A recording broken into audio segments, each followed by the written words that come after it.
Olá, você que nos acompanha neste Papo com o Psicólogo, comigo, Valdemir Simão. Seja bem-vindo, seja bem-vinda à nossa série de conversas a respeito do tema da depressão.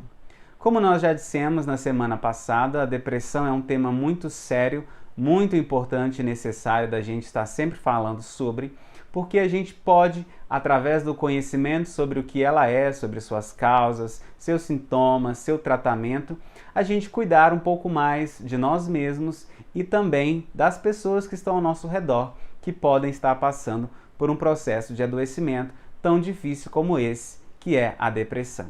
Nós já dissemos na última conversa que a depressão se caracteriza por uma alteração de humor. E o humor aqui não é entendido apenas como o nosso bom ou mau humor durante o dia, mas um humor que diz respeito à nossa energia, tanto física quanto mental, para realizar as atividades da vida, investir nos nossos projetos, ter motivação, ter disposição, ter empenho, ter a capacidade de realizar as nossas atividades, de sustentar um bom funcionamento mental do nosso pensamento, da nossa atenção e da nossa memória. O humor também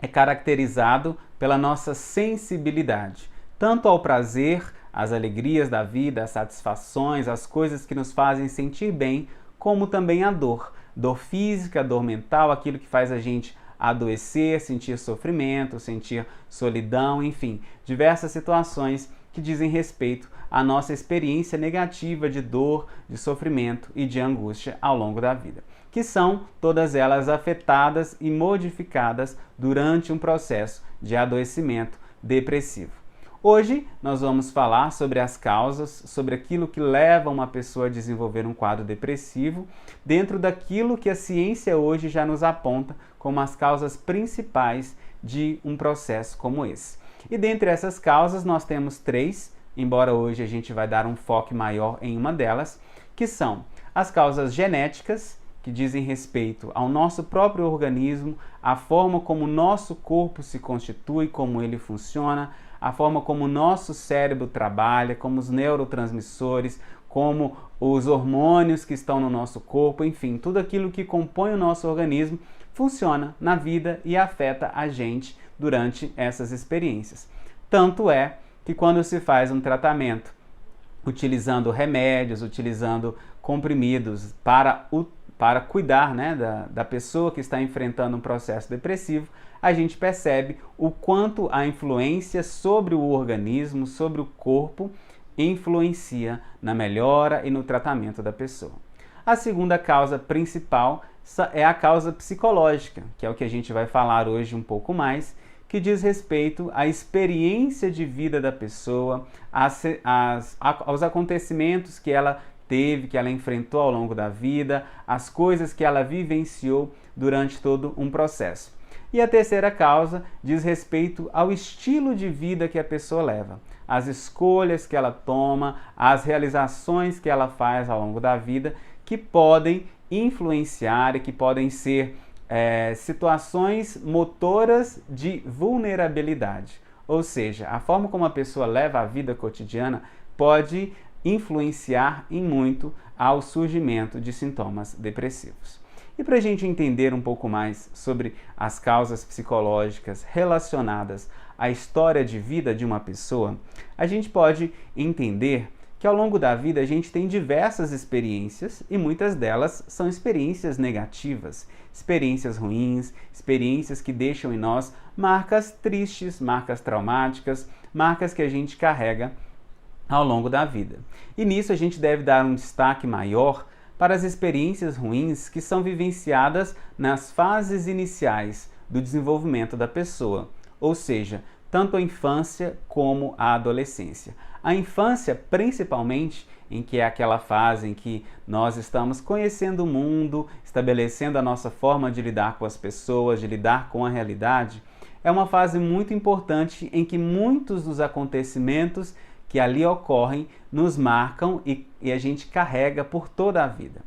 Por exemplo, quando um artista vai fazer uma pintura de uma tela, de uma pessoa, uma obra de arte mais elaborada, ele, antes de começar a dar as suas pinceladas, ele vai, faz um rascunho, faz uns rabiscos que por cima daquilo ele vai pintar. Só que aquele rabisco vai estar sempre ali, mesmo que não esteja visível. Na nossa experiência pessoal, muito daquilo que a gente vive lá na infância e também na adolescência nos acompanha por toda a vida. E muitas dessas experiências são vividas de forma traumática, de forma ruim, de uma forma em que a pessoa já desenvolve um processo de sofrimento, de adoecimento, desde os anos iniciais da sua vida. Mas, embora a gente experimente diversas situações negativas e tristes ao longo da vida, algumas características são necessárias para que essas experiências possam, num futuro, desencadear ou contribuir para um processo de adoecimento mais profundo, como é a depressão. E quais são as características dessas experiências negativas? Primeiro, essa experiência tem que ser repetida. Mesmo que não seja o mesmo evento, mesmo que não seja o mesmo acontecimento, experiências diferentes carregam em si elementos comuns que se repetem durante essas experiências. Quais são esses elementos que se repetem, né? Um sentimento de falta de controle, de incapacidade, de que a pessoa está impotente diante de um sofrimento, e sofrimentos esses que a gente pode citar, que a gente costuma viver na infância, relacionados à violência, a bullying, a preconceito, a falta de aceitação, a dificuldade de se sentir amado, de se sentir compreendido, de se sentir bem-quisto dentro da própria família, dentro da própria comunidade, dos amigos, dos vizinhos, enfim. Experiências que a pessoa vive que deixam nela uma marca de dor, de impotência, em que ela sente que ela não pode fazer nada. Ela não pode fazer nada diante da violência, do alcoolismo, do bullying, das ocorrências negativas que alguém faz em relação a ela. E essas experiências, além de deixarem, né, essas cargas negativas, ela desperta na pessoa sentimentos de solidão, sentimentos de isolamento, porque ela percebe que ela não encontra no outro, na família, nos amigos, nas pessoas que circundam a vida dela, um afeto. Ela não sente que é acolhida, ela não sente que é compreendida, e isso desenvolve sentimentos de vazio, de solidão, de incapacidade, de abandono, de desamparo, que são propulsores para um desenvolvimento e um desencadeamento futuro de processos de adoecimento. Mas essas experiências negativas, vivenciadas ao longo da vida, elas estão lá. Só que chega um certo momento, ou chega algum evento novo, que faz com que tudo isso,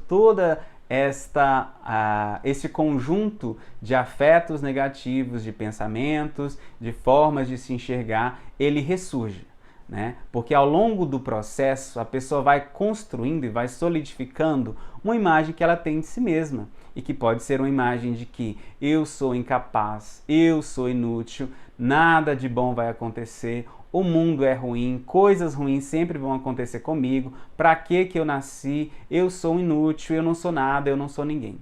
E, num determinado momento futuro, alguma coisa que a gente chama de gatilho acontece. Uma mudança, uma perda, um luto, alguma nova situação de violência, de preconceito, de desvalorização da pessoa, acontece de forma que tudo isso que estava talvez preso apareça, surja, irrompa na vida da pessoa, e tudo isso que ela desenvolveu até então, essas crenças, essa forma de enxergar a si mesmo, essa forma de enxergar o mundo, essa forma de relacionar-se com as outras pessoas e com o mundo de um modo geral, isso se configura. Um processo de diminuição da motivação, de diminuição da energia, do desempenho, do interesse, até que se constitui uma tristeza profunda, um sofrimento profundo que se torna um processo depressivo. Então, a pessoa vai,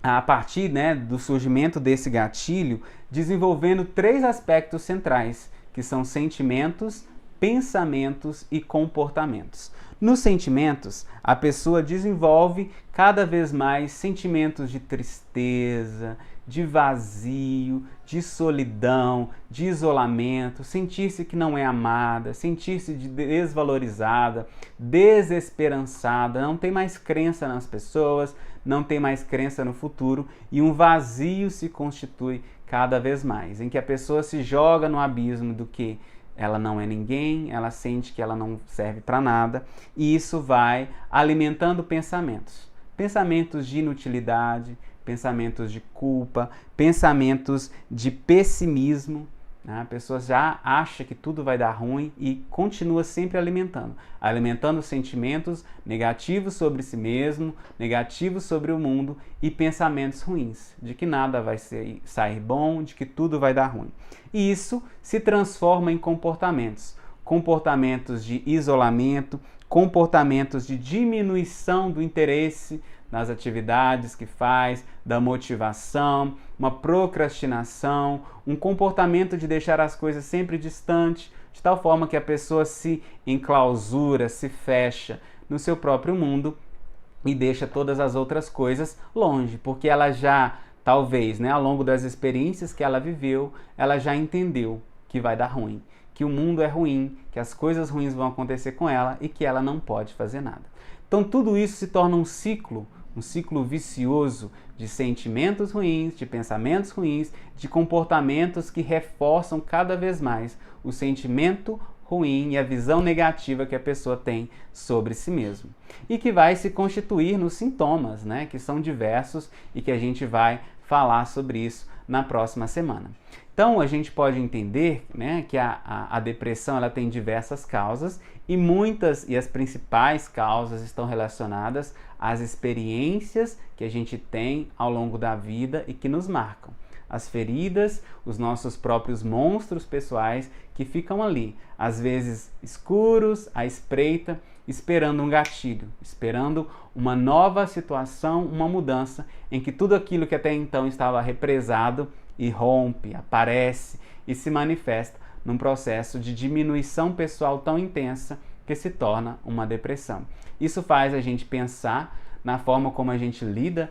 com as nossas crianças, com os nossos adolescentes, como que a gente contribui ou não para que as experiências dessas pessoas sejam negativas, de esvaziamento, de solidão, de falta de compreensão, de falta de amor dentro de casa, na família extensa de um modo geral, e também nas experiências que a gente teve, naquilo que ao longo da vida marcou a gente, que ficou ali, cravado na alma, como a gente costuma dizer, e que a gente carrega. As nossas próprias dores, os nossos próprios traumas, que a gente precisa conhecer, que a gente precisa trabalhar para que no futuro, quando um gatilho apareça, a gente não esteja vulnerável a ponto de se deixar levar e de se adoecer e de cair num processo depressivo. Então, na próxima semana, a gente vai falar um pouco mais sobre os sintomas, vamos explorar esse tema de uma forma um pouco mais aprofundada para que a gente conheça cada vez mais sobre esse processo de adoecimento que é a depressão. Convido você a continuar nos acompanhando, garanto que é um tema muito necessário e muito interessante da gente falar. Muito obrigado por assistir até aqui, um abraço para você, fique bem, cuide de si mesmo, cuide das pessoas e até a próxima. Tchau!